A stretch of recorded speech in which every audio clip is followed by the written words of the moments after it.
গ্রামের এক বলি হযরত জিয়াউল হক মাঝভান্ডারী, উনি একটু মজজুব টাইপের বলি ছিলেন। মজজুব বললেও ভুল হবে। উনি একবার বন্ধু বান্ধব নিয়ে আসতেছেন রাস্তায়, একজনে 50,000 টাকার একটা বান্ডিল দিছে, 50,000 টাকা।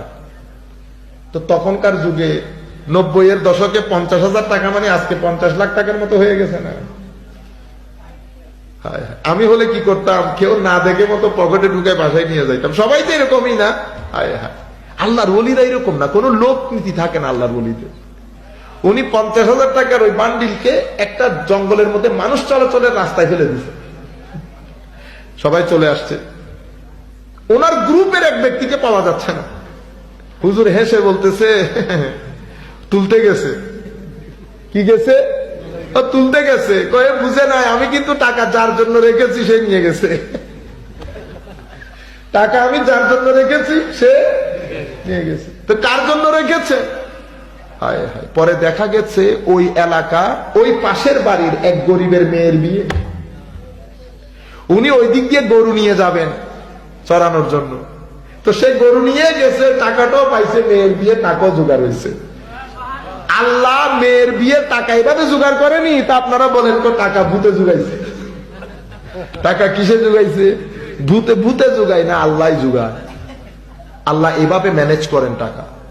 তো আল্লাহ কি বলেছেন? মিন হাইসু লা ইয়াহতাসিব, এমন ব্যবস্থা করবে তুই কল্পনাও করতে পারবি না টাকার ব্যবস্থা কেমনে হবে।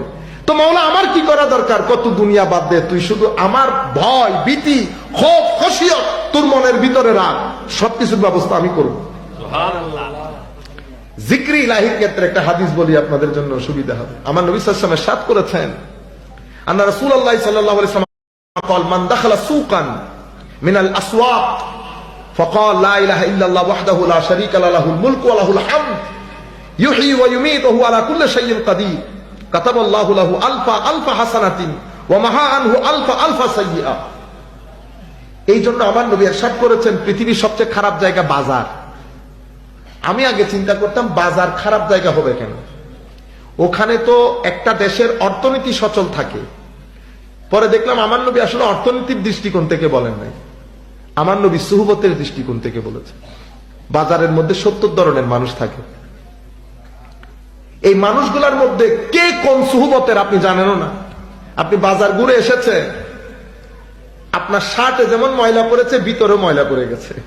সাদা শার্ট পরে গেছেন না বাজারে, আসতে আসতে ময়লা পড়তে কিন্তু দেখেন নাই। যখন ঘরে আসছেন তখন দেখতেছেন কলার কালো হয়ে গেছে। ইন্না লিল্লাহ, এখন পরে গেলাম। তাইলে বোঝা যাচ্ছে আবহাওয়ার মধ্যে ময়লা আছে যেটা দেখা যায় না। তো আবহাওয়া থেকে ময়লা যেমন শার্টে পড়ে, সুহবত থেকে ময়লা তেমন কলবের মধ্যে পড়ে। সেই কারণে দেখবেন আপনার নামাজের স্বাদ নষ্ট হয়ে যাচ্ছে। আমার নবী সেই কারণে বলছেন, তুমি যখন বাজারে যাবা তখন এই তাসবিহটা পড়বা, লা ইলাহা ইল্লাল্লাহ ওয়াহদাহু লা শারীকা লাহু লাহুল মুলকু ওয়া লাহুল হামদু ওয়া হুয়া আলা কুল্লি শাইইন কাদির। এটা বললে আমার নবী সাল্লাল্লাহু আলাইহি ওয়াসাল্লাম ইরশাদ